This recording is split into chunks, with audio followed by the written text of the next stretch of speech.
பேரவைத் தலைவர் அவர்களே, நான் கேட்டுக்கொள்வதெல்லாம் நீங்க இந்த மின்வெட்டு பிரச்சனையால தமிழ்நாட்டை இருட்டாக்கி முதலீடுகளை கோட்டை விட்டுறாதீங்கன்னு தான் உங்களை எல்லாம் கேட்டுக்கொள்கின்றேன். அது மாதிரி நம்முடைய மின்சாரத்துறை அமைச்சர் 2 நாட்கள் பொறுமையா இருங்க, 2 நாட்கள் பொறுமையா இருங்கன்னு சொல்லும்போது எனக்கு அடுத்த 2 நாட்களுக்கு தமிழ்நாட்டில் மின்சாரம் இருக்குமா இல்லையா, இல்ல நாங்க எல்லாரும் பொறுமையா இருக்கணும்னு அதை சிம்பாலிக்கா சொல்றாரா அப்படிங்கிற சந்தேகம் எனக்கு இருக்கு. இன்னைக்கு எங்க பார்த்தாலும் அறிவிக்கப்படாத ஒரு மின்வெட்டாக இருக்கு. குடும்பங்கள்லாம் குழந்தைங்களை கூப்பிட்டு வந்து சாலை மறியலில் ஈடுபட்டு இருக்கிறாங்க. சில நாட்களுக்கு முன்பு எங்களுடைய திராவிட முன்னேற்ற கழகத்தின் சார்பாக ஒரு பொதுக்கூட்டம் அம்பத்தூர்ல ஒரு பொதுக்கூட்டம் ஏற்பாடு பண்ணியிருந்தோம். அங்க எங்களுடைய முன்னாள் அமைச்சர் இப்போ சட்டமன்ற உறுப்பினர் அண்ணன் தங்கம் தென்னரசு அவர்கள் சிறப்பு பேச்சாளராக போயிருந்தார். அவர் பேச ஆரம்பிச்சோடனே கரண்ட் கட் ஆயிடுச்சு. 30 நிமிஷம் வரைக்கும் காத்திருந்து நாங்க என்ன பண்ணிட்டோம், பொதுக்கூட்டத்தை அரசுக்கு எதிரான ஒரு ஆர்ப்பாட்டமா மாத்தி, கரண்டே வரல, ஆர்ப்பாட்டமா நடத்தி முடிச்சிட்டோம். அது மட்டும் இல்ல, இன்னைக்கு தமிழ்நாட்டில் பல்வேறு இடங்கள்ல, திருவண்ணாமலையில கிரிவல பாதையில மக்கள் போறப்போ தினசரி பவர் கட் பண்றாங்க. அவங்களுடைய பாதுகாப்பை இன்னைக்கு ஒரு மிகப்பெரிய ஒரு கேள்விக்குறியா ஆக்கி வச்சிருக்கு இந்த அரசு. செங்கல்பட்டு அருகே சூனாம்பேடுல கருப்பாயி அப்படிங்கிற 75 வயது மூதாட்டி, அவங்க உடம்பு சரியில்லை, வீட்டுல வெண்டிலேட்டர் சப்போர்ட்ல இருந்தப்போ பவர் கட் ஏற்பட்டு மூச்சு திணறி இறந்து போயிட்டாங்க. பவர் இல்லைன்னு தொகுதி எம்எல்ஏ போய் கேட்கலான்னு பார்த்தா எம்எல்ஏ யாருன்னு மக்களுக்கு தெரியல. நிறைய பேருக்கு இங்க இருக்கக்கூடிய எல்லாம், நான் தவறா சொல்ல, எல்லாமே புதுமுகங்கள். நமக்கே பாரு வெளில பார்க்கும்போது ஒரு எம்எல்ஏவா இல்லையா அப்படின்னு தெரியல, உள்ள வந்தா தான் தெரியுது. முன்னெல்லாம் புயல் மழை நேரத்துல ஸ்கூலுக்கு லீவ் விடுவாங்க. ஆனா இந்த ஆட்சி அமைஞ்ச பிறகுதான் முதல் முறையா கரண்ட் இல்லைன்னு ஸ்கூல்ஸ்க்கு லீவ் விட ஆரம்பிச்சிருக்காங்க. சென்னை, பெரம்பூர் மற்றும் வியாசர்பாடியில கடந்த ஜூன் 9ஆம் தேதி அன்னைக்கு 4 தனியார் பள்ளிகளுக்கு கரண்ட் இல்லைன்னு லீவ் விட்டாங்க. முன்னாடி மழை வர்றப்பெல்லாம் ஸ்கூல் பசங்க டிவி ஆன் பண்ணி இன்னைக்கு ஸ்கூல் இருக்கா இல்லையான்னு தெரிஞ்சுப்பாங்க. ஆனா இப்பெல்லாம் டிவி ஆன் பண்ண முடியலன்னு தெரிஞ்சுக்கிறாங்க, சரி இன்னைக்கு கரண்ட் இல்லை, இன்னைக்கு ஸ்கூல் லீவ் தான் அப்படின்னு. ஒரு மிகப்பெரிய ஒரு அட்வான்ஸ் டெக்னாலஜி இந்த அரசு உருவாக்கி இருக்கு. எதிர்கட்சியான எங்க பொதுக்கூட்டத்துல தான் பவர் கட் ஆகுதோன்னு நான் கூட நினைச்சிட்டு இருந்தோம், வருத்தப்பட்டோம். ஆனா அமைச்சரவையில இடம்பெற்றிருக்கக்கூடிய விடுதலை சிறுத்தைகள் கட்சியுடைய தலைவரான அண்ணன் திரு தொல் திருமாவளவன் அவர்களும் பவர் கட்ல பாதிக்கப்பட்டிருக்கிறார். விடுதலை சிறுத்தைகள் கட்சியுடைய தலைமையகத்துக்கு முன்னாள் ஒன்றிய அமைச்சர் முன்னாள் அமைச்சர் அண்ணன் ப சிதம்பரம் அவர்கள் போயிருக்காரு. ஒரு உள்ள போனோடனே கரண்ட் கட் ஆயிடுச்சு. கிட்டத்தட்ட 1 மணி நேரம் 2 பேரும் இருட்டிலே உட்காந்து பேசியிருக்கிறாங்க. கரண்ட் வருமா வராதான்னு ஏசி ஓடல, வேர்த்து கொட்டி 2 பேரும் பேசிட்டு இருந்திருக்காங்கன்னு அண்ணன் திருமா அவர்களே பதிவு போட்டிருக்கிறார். இந்த ஆட்சியில தமிழ்நாட்டுடைய தலைநகரத்துக்கு இதுதான் நிலைமை. பவர்ல ஷேரிங் கொடுத்த ஆளுங்கட்சியால அவங்க அமைச்சரவையில் இருக்கக்கூடிய கட்சியுடைய அலுவலகத்துக்கு பவர் கொடுக்க முடியாம இன்னைக்கு தடுமாறிட்டு இருக்கிறாங்க. ஏன் இன்னும் சொல்ல போனா 2 நாளைக்கு முன்னாடி ஆளுங்கட்சியோட ஹெட் ஆபீஸ்லயே கரண்ட் கட் ஆயிடுச்சு. அப்போ அங்க வந்தவங்க எல்லாம் ஆளுங்கட்சியா இருந்தோம், பனையூர்லயே பவர் இல்லையேன்னு புலம்பிட்டு போனதாக தகவல் வந்திருக்கு. ஆக மொத்தம் இன்னைக்கு தமிழ்நாடு லிட்டரலா ஒரு இருட்டுல மூழ்கி கிடக்குது. மின்வெட்டால இன்னைக்கு பல நிறுவனங்கள் முடங்கி போயிருக்கு. குறிப்பா எம்எஸ்எம்இன்னு சொல்லப்படுற குறு சிறு நிறுவனங்கள் எல்லாம் என்ன பண்றதுன்னு தெரியாம புலம்பிட்டு இருக்கிறாங்க. ஏற்கனவே மேட்டூர்ல ஜூன் 12ஆம் தேதி நீங்க தண்ணி திறந்து விட்டுருக்கணும், திறந்து விடல. மின்வெட்டால மோட்டார் பம்ப் செட் மூலமும் விவசாயம் பண்ண முடியலன்னு விவசாயிகள் இன்னைக்கு போராடிட்டு இருக்கிறாங்க. மின்வெட்டுக்கு ஒவ்வொரு நாளும் ஒவ்வொரு விளக்கத்தை இந்த அரசு சார்பாக கொடுத்துட்டு இருக்கிறீங்க. லோடு அதிகமா இருக்குன்னு சொன்னாங்க, இன்னும் ஒரு படி மேல போய் இன்னைக்கு ஃபியூஸ் கேரியர் எடுத்துட்டு போயிடுறாங்கன்னு சொல்லிட்டு இருக்கிறாங்க. இப்படி சொன்னதும் இந்த ஆட்சிக்கு வெளியில இருந்து ஆதரவு கொடுக்கக்கூடிய மார்க்சிஸ்ட் கம்யூனிஸ்ட் கட்சியை சேர்ந்த எழுத்தாளர் திரு ஆதவன் தீட்சணை அவர்கள் ஒரு பதிவு போட்டிருக்கிறார். என்ன எழுதியிருக்கிறாரு, கேரியரின் உச்சத்தில் ஆரம்பித்து டிஃபன் கேரியர்ல போய் நின்று இன்னைக்கு ஃபியூஸ் கேரியர்ல முடிந்திருக்கக்கூடிய ஆட்சி அப்படின்னு திரு ஆதவன் தீட்சணை எழுத்தாளர், மார்க்சிஸ்ட் கம்யூனிஸ்ட் கட்சி அவர் சேர்ந்தவர் பதிவு போட்டிருக்கிறார். பவர் கட்டுக்கு இவங்க சொல்ற காரணங்கள் எதையுமே மக்கள் ஏத்துக்கலன்னு தெரிஞ்சதும் இவங்களோட வழக்கமான ஒரு ஆயுதத்தை கையில் எடுத்துட்டாங்க. என்ன தெரியுமா அது ஆயுதம்? எல்லாத்துக்கும் திமுக தான் காரணம் அப்படின்னு சொல்றது. இப்ப பவர் கட்டுக்கும் திமுக தான் காரணம்னு சொல்ல ஆரம்பிச்சுட்டாங்க. இப்படி பழி போடுறதுல காட்டுற வேகத்தை பவரை மீண்டும் கொண்டு வரதுல காட்டினா கொஞ்சம் சிறப்பா இருக்கும். எங்க ஆட்சியில ஏற்படாத மின்வெட்டு இந்த ஆட்சியில தொடர்ந்து இவ்வளவு அதிகமாக ஏற்பட என்ன காரணம்? அரசுடைய நிர்வாக திறமையின்மையா, இல்ல உண்மையிலேயே ஏதாவது டெக்னிக்கல் இஷ்யூஸ் இருக்கா? அப்படி ஏதாவது இருந்தா அதை தீர்க்க இந்த அரசுக்கு இன்னும் எத்தனை நாள் தேவைப்படும்? இந்த நிலைமை தொடராம இருக்க என்ன நடவடிக்கை எடுக்க போறீங்கன்னு முதலமைச்சர் அவர்கள் தன்னுடைய பதிலுரையில சொல்லணும். ஒரே ஒரு ஆறுதல், ஒரே ஒரு மகிழ்ச்சியான செய்தி என்னன்னா, ஆளுநர் உரையின் போது சட்டமன்றத்தில் பவர் கட் ஆகல. அதுக்கு இந்த அரசை பாராட்டலாம்னு நான் நினைச்சேன். அப்படி நினைக்கும் போது பாத்தீங்கன்னா சட்டசபை நிகழ்ச்சியை லைவ்ல கட் பண்ணிட்டாங்க. இன்னைக்கு லைவ்ல வந்துட்டு இருக்கா அப்படின்னு எனக்கு தெரியல, கொடுத்திருக்கிறதா சொன்னாங்க. மனு பேரவைத் தலைவர் அவர்களே, எங்களுடைய திராவிட மாடல் ஆட்சி நடந்தப்போ 5 வருஷமும் நாங்க குறுவை சாகுபடிக்காக மேட்டூர்ல இருந்து சொன்ன தேதியில தண்ணீர் திறந்து விட்டுருக்கிறோம். ஆனா புதிய அரசு ஆட்சிக்கு வந்திருக்கக்கூடிய இந்த சமயத்துல மேட்டூர் அணையில நீர் திறக்கிற அளவுக்கு அங்க தண்ணீர் இல்லை. குறிப்பா ஜூன் மாசத்துல 9.91 டிஎம்சி தண்ணீரை தமிழ்நாட்டுக்கு திறந்து விடணும்னு காவிரி நதிநீர் மேலாண்மை ஆணையம் கர்நாடகாவுக்கு உத்தரவு போட்டது. ஆனா இந்த நிமிஷம் வரைக்கும் அந்த உத்தரவை கர்நாடகா நிறைவேற்றல. அதை நிறைவேற்ற முதலமைச்சர் என்ன செய்ய போறாருன்னு பதிலுரையில சொல்லணும். அதேபோல் டெல்டாவில் 6 லட்சம் ஹெக்டேர் அளவுக்கு குறுவை சீசன்ல குறுவை சாகுபடி ஆகும். இந்த முறை மேட்டூர் அணையில தண்ணீர் திறக்காதனால அரசு அறிவிச்சிருக்கக்கூடிய குறுவை சிறப்பு தொகுப்பு ஸ்பெஷல் பேக்கேஜ் 134 கோடி ரூபாய்க்கு அறிவிச்சிருக்கீங்க. அது பத்தலன்னு இன்னைக்கு விவசாயிகள் போராடிட்டு இருக்கிறாங்க. சிறப்பு தொகுப்பு கஷ்டத்தை போக்காது, உரிய நிவாரணத்தை விரைவா அறிவிக்கணும்னு விவசாயிகள் எல்லாம் போராடிட்டு இருக்கிறாங்க. அதனால டெல்டா விவசாயிகளின் சார்பாக ஒரு கோரிக்கையை முதலமைச்சர் அவர்களுக்கு வைக்க விரும்புகிறேன். தமிழ்நாடு முழுக்க போராடிட்டு இருக்கக்கூடிய அனைத்து விவசாய சங்க பிரதிநிதிகளையும் அழைச்சு முதலமைச்சர் அவசரமாக ஒரு ஆலோசனை கூட்டத்தை நடத்த வேண்டும். காலதாமதம் இல்லாம விரைவா அந்த கூட்டம் நடத்தப்பட வேண்டும்னு கோரிக்கை வைக்கிறேன். அவங்களுடைய கோரிக்கைகளை நிறைவேற்றி கொடுக்கிறதுக்கான அனைத்து நடவடிக்கைகளையும் அரசு எடுக்க வேண்டும். விவசாயிகளுக்கு இன்னொரு பெரிய பிரச்சனையும் ஏற்பட்டிருக்கு.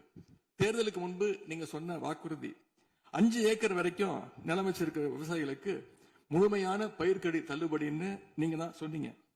ஆனா விவசாயிகளை இன்னைக்கு சிறு குறு விவசாயிகள்னு பிரிச்சு அதுலயே நிறைய ஸ்லாப்ஸ் ஏற்படுத்தி வச்சிருக்கிறீங்க.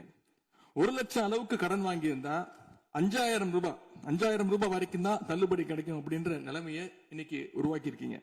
அதுக்கப்புறம் அதுலயும் ஒரு சேஞ்ச் கொண்டு வந்தீங்க. 75,000 ரூபாய் வரைக்கும் வாங்கினவங்களுக்கு முழு தள்ளுபடின்னு சொல்லி இருக்கிறீங்க. இப்போ அதுல இன்னொரு சேஞ்ச் என்னன்னா, ஒரே குடும்பத்தில் உள்ள 3 நபர்கள் வரை கடன் பெற்றிருந்தாலும் தற்பொழுது ஒரு குடும்ப அட்டைக்கு ஒரு வேளாண் கடன் மட்டுமே தள்ளுபடி செய்ய அரசாணை வழங்கப்பட்டிருக்கு. எங்களுடைய ஆட்சியில, கடந்த கால ஆட்சிகள்ல இதெல்லாம் முழு தள்ளுபடி கொடுத்திருக்கிறோம். எனவே அதையும் இந்த விவசாயிகளை இதுக்கு மேல குழப்பாம இந்த அரசு முடிவெடுக்க வேண்டும் என்று நான் கேட்டுக்கொள்கின்றேன். அரசினுடைய இந்த ஏமாற்று அறிவிப்பை கண்டிச்சு போராட்டம் நடத்தின விவசாயிகள் மேல தடியடியும் நடத்தியிருக்கீங்க. தேர்தல் பிரச்சாரத்தின் போது முதலமைச்சர் சொன்னாரு, எனக்கு இன்னொரு ஜென்மம் இருந்தா நான் விவசாயியா பிறக்கணும்னு ஆசைப்படுறேன்னு முதலமைச்சர் சொல்லியிருக்கிறார். ஆனா இன்னொரு பக்கம் விவசாயிகள் மேல தடியடியும் நடத்தியிருக்கீங்க. விவசாயியா பிறக்க இன்னொரு ஜென்மம்லாம் தேவையில்லை, எப்ப நினைச்சாலும் போய் விவசாயி ஆயிடலாம். ஆகவே வெற்று வார்த்தைகளால விவசாயிகளை ஏமாத்தாம இந்த அரசு செயல்படணும்னு நாங்க விரும்பி கேட்டுக்கொள்கின்றோம்.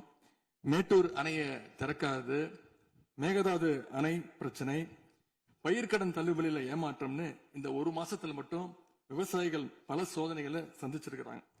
இன்னும் பேரவைத் தலைவர் அவர்களே, இன்னொரு முக்கியமான விஷயம், இந்த ஆட்சியில அரசு பள்ளிகள்ல நடக்கிற கூத்தெல்லாம் பார்க்கும்போது ரொம்ப அதிர்ச்சியாக இருக்கின்றது.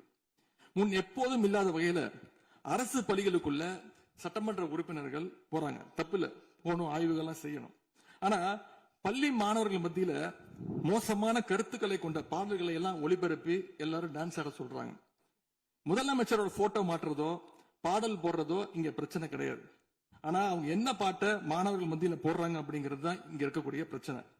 மாணவர்களுக்கு தன்னம்பிக்கையும் ஊக்கமும் அளிக்கிற மாதிரியான கருத்தான பாடல்களை போட்டா பரவாயில்ல. ஆனா சினிமா படங்கள்ல வர குத்து பாடல்கள், தவறான அர்த்தம் கொண்ட பாடல்கள் எல்லாம் குழந்தைகள் மத்தியில ஒளிபரப்பி அதை ஏற்கவே முடியாது. எனவே முதலமைச்சர் தலையிட்டு உடனே இதை நிறுத்தணும்னு கேட்டுக்கொள்கின்றேன். அடுத்து மிக முக்கியமான ஒரு பிரச்சனை இந்த அரசின் கவனத்துக்கு கொண்டு வர விரும்புகிறேன். இன்னைக்கு தமிழ்நாட்டுடைய சட்டம் ஒழுங்கு நிலைமை எப்படி இருக்குன்னு செய்திகளை பார்த்தா அவ்வளவு கொடூரமாக இருக்கிறது. ஒரு மாசத்துல 200க்கும் மேற்பட்ட பாலியல் குற்றங்கள் நடந்திருக்கு. அதுல 100க்கும் அதிகமான குற்றங்கள் சிறுமிகள் மீதான பாலியல் வன்கொடுமைகள். ஜனநாயக நடைமுறைக்கு எதிராக குழந்தைகளை பயன்படுத்தி பெரியவங்க கிட்ட வாக்கு கேட்டார் என்று இருக்கக்கூடிய முதலமைச்சர். ஆனா அவர் ஆட்சியில குழந்தைகளுக்கும் பாதுகாப்பு இல்ல, பெரியவங்களுக்கும் பாதுகாப்பு இல்லைங்கிற நிலைமை இன்னைக்கு நடந்துட்டு இருக்கு. இந்த புதிய அரசு ஆட்சிக்கு வந்த ஒரு சில நாட்கள்லயே கோயம்புத்தூர்ல 10 வயது பெண் குழந்தைய பாலியல் வன்கொடுமை செஞ்சு கொலை பண்ணியிருக்கிறாங்க.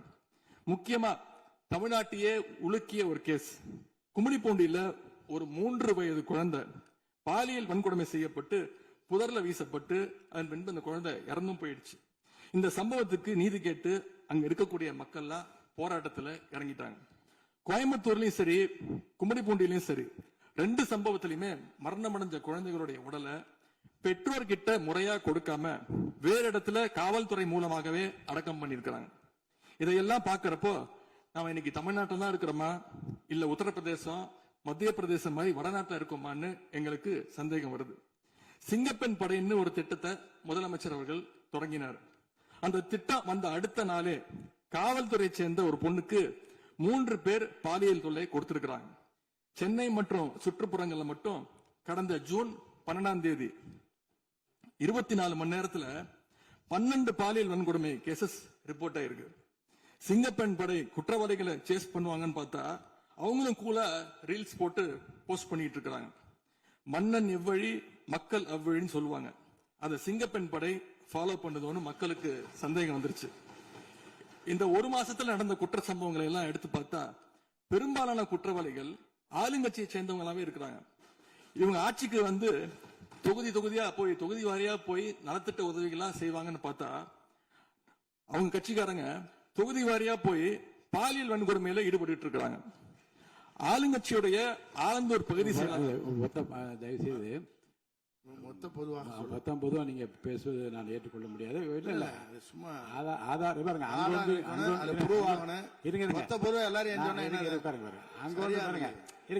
உட்காருங்க.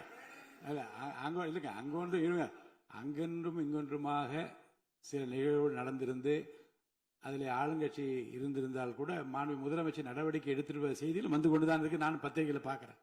அதனால குறிப்பிட்டு இந்த இடத்தில் இந்த கட்சிக்காரர் என்று நீங்கள் பெயர் குறிப்பிட்டு பேசினா அதை ஏற்றுக்கொள்வதில் எனக்கு ஆட்சேபனை இல்லை. பொதுவாக பேசுவதை தவிர்க்க வேண்டுகிறேன். அவை குறிப்பிட்டு அது மட்டும் நீக்கப்படுகிறது. ஆளுங்கட்சியுடைய ஆலந்தூர் பகுதி செயலாளர் பேர் குறிப்பிட்டு சொல்றேன். கணவரால் கைவிடப்பட்ட ஒரு பெண்ணுக்கு ஆலந்தூர் பகுதி செயலாளர் கணவரால் கைவிடப்பட்ட ஒரு பெண்ணுக்கு பண உதவி செய்யறேன்னு சொல்லி அவங்க பாலியல் ரீதியா துன்புறுத்த முயற்சி பண்ணியிருக்கிறார். சேலத்துல இன்னொரு பொள்ளாச்சி சம்பவம் மாதிரி ஆளுங்கட்சி ஆதரவாளரான மணிகண்டன் என்னும் நபர் 50க்கும் அதிகமான பெண்களை பாலியல் வன்கொடுமைக்கு ஆளாக்கியிருக்கிறார். திருவாரூர்ல ஆளுங்கட்சியுடைய திருத்துறைப்பூண்டி ஒன்றிய செயலாளர் கல்லூரி மாணவியை ஈவ்டீசிங் பண்ணி இப்ப கம்பி எண்ணிட்டு இருக்கிறார். இது எல்லாத்துக்கும் மேல ஒரு கொடுமை, தூத்துக்குடியில ஆளுங்கட்சியை சேர்ந்த ஒரு அப்பாவி பெண்ணை 2 ஆளுங்கட்சி ஆட்கள் கார்ல அழைச்சிட்டு போய் மயக்க மருந்து கொடுத்து கூட்டு பாலியல் வன்கொடுமை கேங் ரேப் பண்ணிருக்காங்க. இந்த சம்பவத்தை பத்தி பேசின பாதிக்கப்பட்ட பெண் திருவைகுண்டம் சட்டமன்ற உறுப்பினர் திரு சரவணன் சொல்லித்தான் அழைத்து செல்லப்பட்டதாக டிவியில பேட்டி கொடுத்திருக்கிறாங்க. எல்லா மேலிடத்துக்கு தெரியும் அப்படின்னு பாதிக்கப்பட்ட பெண் பேட்டி கொடுத்திருக்கிறாங்க. யார் அந்த மேலிடம் அப்படின்னு இன்னைக்கு மக்கள் கேட்க ஆரம்பிச்சிருக்கிறாங்க. தனக்கு நேர்ந்த கொடுமையை ஆளுங்கட்சியினுடைய அமைச்சர்கள் 2ஆம் கட்ட 3ஆம் கட்ட தலைவர்கள் கிட்ட சொன்னதாகவும் பாதிக்கப்பட்ட பெண் இன்னைக்கு சொல்லியிருக்கிறாங்க. ஆனா நடந்தது என்ன? யார் தப்பு பண்ணாலும் நடவடிக்கை எடுக்க தயங்க மாட்டேன்னு சொன்னார் நம்முடைய முதலமைச்சர். ஆனா இந்த சம்பவத்துல குற்றம் சாட்டப்பட்டுள்ள சட்டமன்ற உறுப்பினர் மேல என்ன நடவடிக்கை எடுத்தாங்கன்னு தெரியல. அதுக்கு மாறா பாதிக்கப்பட்ட பெண்ணை கட்சியிலிருந்து நீக்கி இருக்கீங்க. இதுக்கு பேர் தான் மாற்றமா? இதுக்கு பேர் தான் தூய சக்தியா அப்படின்னு மக்கள் கேட்கிறாங்க. முதலமைச்சர் அவர்களே, மாண்பு பேரவைத் தலைவர் அவர்களே, நம்முடைய முதலமைச்சர் அவர்கள் 6 மாசம் டைம் எடுத்துட்டு வந்து சட்டம் ஒழுங்கை நிலைநாட்டுற வரைக்கும் நாங்க காத்துக்கிட்டு இருக்க முடியாது, நாடும் தாங்காது. இத பத்தி கேள்வி எழுப்பினா கூட காவல்துறைக்கு பொறுப்பு வைக்கக்கூடிய முதலமைச்சர் எதுவும் பேச மாட்டேங்கிறார். To remain silent in the face of evil is itself evil. அப்படின்னு ஒரு பழமொழி உண்டு. அது யாருக்கு பொருந்ததோ இல்லையோ இந்த அரசுக்கு சரியாக பொருந்தது. ஆகவே முதல் வேலையா சட்டம் ஒழுங்கை காப்பாற்றுறதுக்கு முக்கியத்துவம் கொடுத்து இந்த அரசு நடவடிக்கை எடுக்கணும்னு கேட்டுக்கொள்கிறேன். மாண்புமிகு